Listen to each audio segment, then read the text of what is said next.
po yung pangalan niyo. Susulat ko po yung pangalan niyo kung nag-comment po kayo dito. So guys, kung magko-comment lang kayo, susulat ko dito yung pangalan niyo. Kung nag-comment kayo, talagang isusulat ko.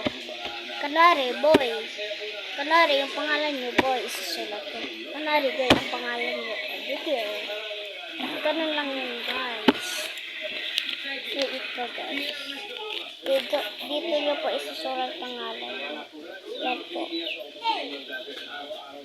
Number 1, customer name, tapos address, tapos PIN, tapos bus style. Ganun lang po, guys. Pangalan ko po Precious Hanapi. Kaya guys, may ganito. Yung mga nag-comment ko, bibigyan ko siya ng comment.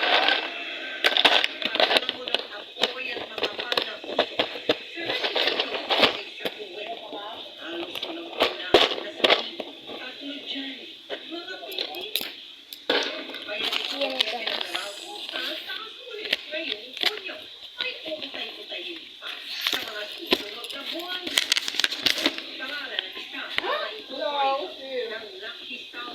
Ito lang po, customer name. Yan. Binilipan ko na po. Alabo po kasi. Ayan guys.